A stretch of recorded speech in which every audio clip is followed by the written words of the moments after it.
Hello, good afternoon. नाशिकच्या गुलाबी थंडीच्या तुम्हाला सर्वांना खूप खूप शुभेच्छा आणि माझ्या चॅनलवरही तुमचं खूप स्वागत. तर आजचा टॉपिक असा आहे, मी मध्यंतरी नाशिकला आली होती बाळाला घेऊन, अभिरला घेऊन दवाखान्यामध्ये. तर त्याला गॅसेसचे आणि टॉयलेटचा खूप प्रॉब्लेम होता. म्हणजे त्याला 3 दिवस 4 दिवस शी व्हायची नाही. तसं जनरली मुलांना शी होत नाही. 8 दिवस तर काही इश्यू नसतो, पण मग त्याला त्रास व्हायचा गॅस असल्यामुळे. मग तो फीड नाही करणार, दूध नाही पिणार, खूप रडणार, चमका निघतात मग बाळाला, पोट खूप दुखतं. तर जेव्हा मी त्याला इथे दवाखान्यात घेऊन आली तर डॉक्टरांनी मला काही सल्ले दिले. सो मी ज्या गोष्टीमधनं गेली त्या गोष्टीमध्ये माझ्या बऱ्याचशा मैत्रिणी जात असतील तर मे बी त्यांच्यासाठी हा व्हिडिओ युजफुल ठरेल.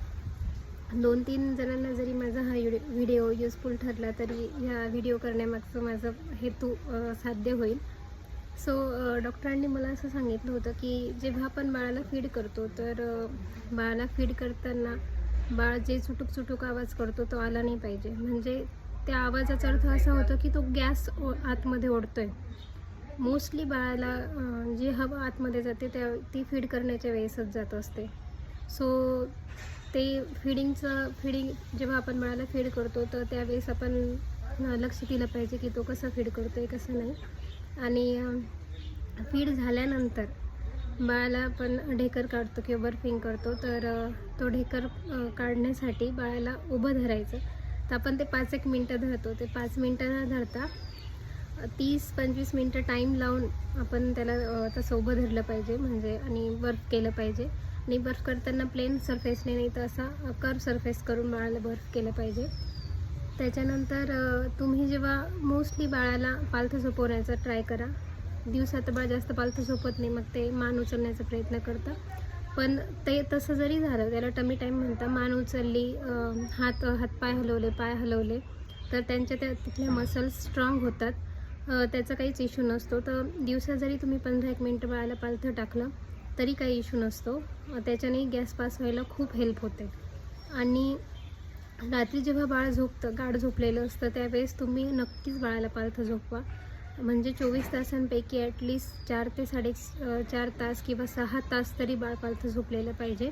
ज्याच्याने बाळाला शीचं प्रॉब्लेमचा इश्यू नाही आहे. शी नाही झाली तरी चालते, पण गॅस नाही होत. म्हणजे जेणेकरून त्याचं पोट नाही दुखत आणि व्यवस्थित बाळ हॅपी राहतं.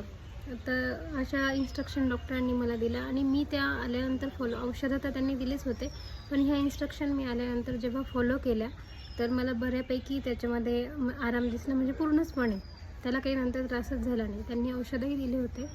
आणि आपण जेव्हा बाळाला फीड करतो तर फीड करताना बाळाला ओव्हर फिडिंग नाही करायची. म्हणजे अगदी बाळ दूध काढेल नंतर असं ओव्हर फिडिंग करणं टाळायचं. त्याच्याने पण गॅस कमी होतात. तर आणि आपण हे बडीशोप वगैरे बाळाला देतच असतो, ते पण फायदेशीर आहे बाळासाठी. डील ऑइल असतंच औषधांमध्ये, ते तुम्ही कंटिन्यू करू शकता बाळांना.